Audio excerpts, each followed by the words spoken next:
There are two great things to come out of this story right here. One, it looks like Georgia's finally going to shore up all of their problems that they had during the presidential election as well as the runoff elections.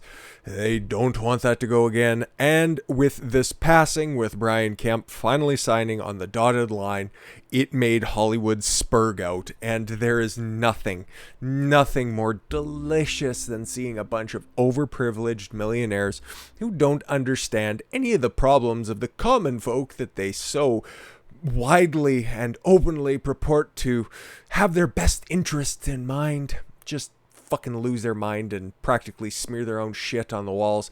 But let's get to the heart of this matter, shall we? Georgia Governor Brian Kemp signs election integrity bill. Yay, it's official. Now Michigan, Arizona, you guys feel like passing those same things? Add in Wisconsin, add in Pennsylvania.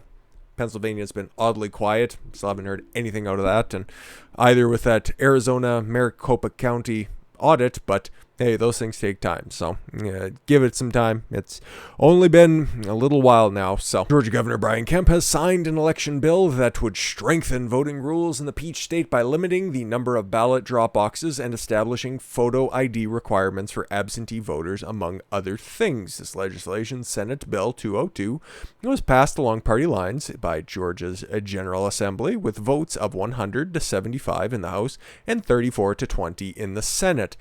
Passed along party lines. That's quite a big difference, and it's a little bit weird why. I'm just spitballing here, okay?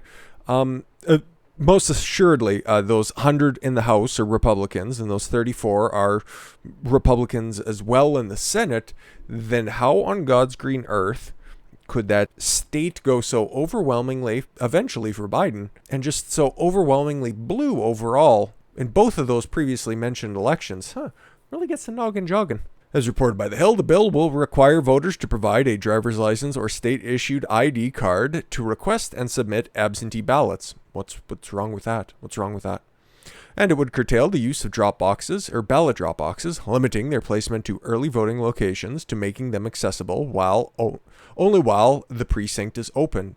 I love that. That's great.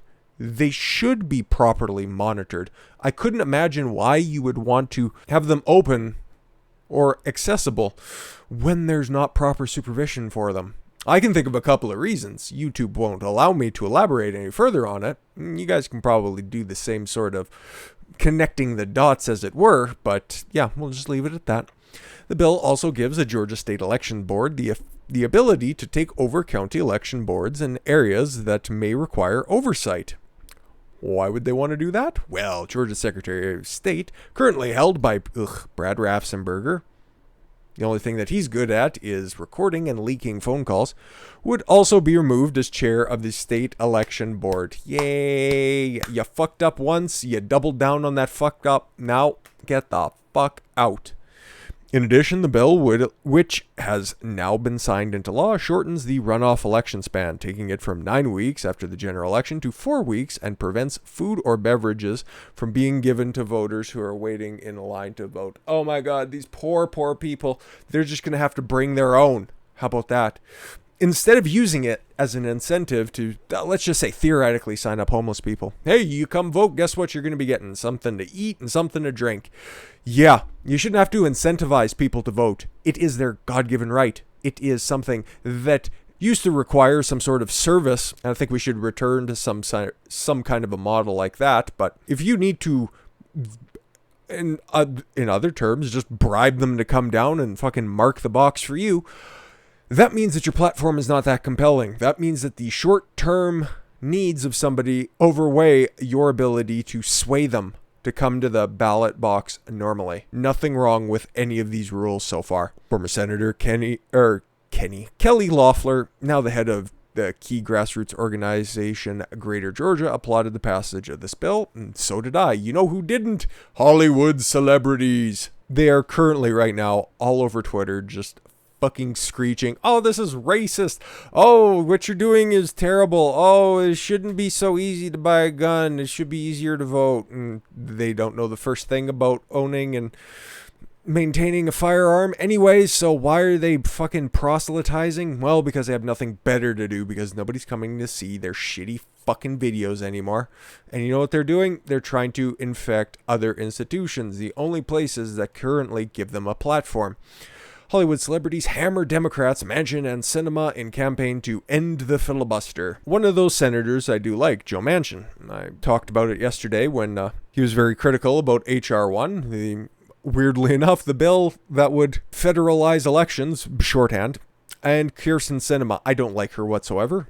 I think that she is a total fraud. She is only doing this because she knows that she comes out of the great state of Arizona and her electability is hanging by a single thread. So anything that she can do to maintain power, she is going to do it, even if that is standing by and maintaining a 120-plus-year-old institution like the filibuster.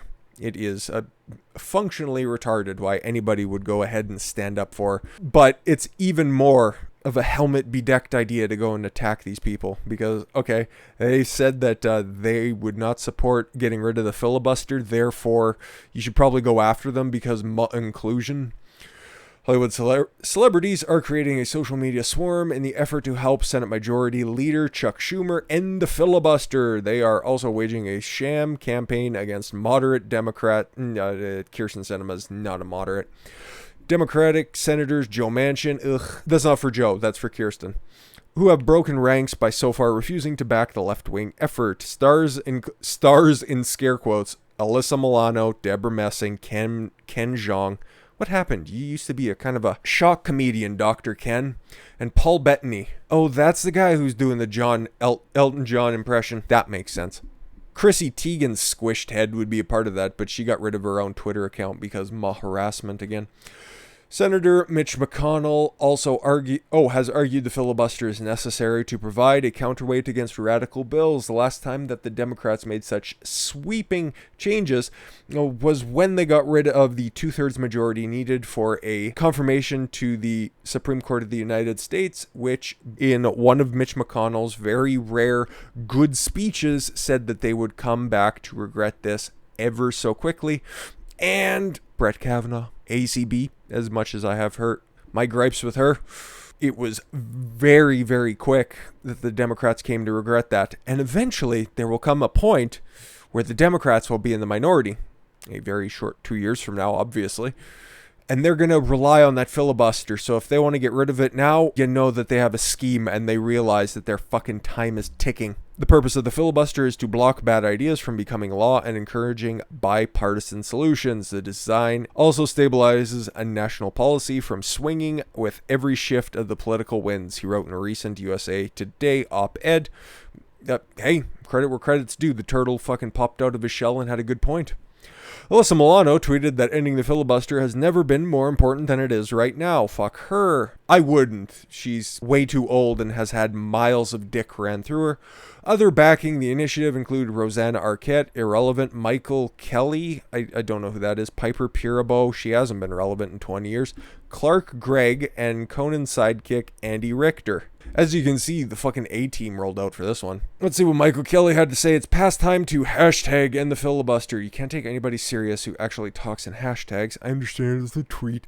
Donate to the Manchin and... donate to hold Manchin and Sinema accountable. Gives me money. We get it. Aren't you guys like celebrities? Aren't you guys supposed to have substantial sway, influence, cash on hand?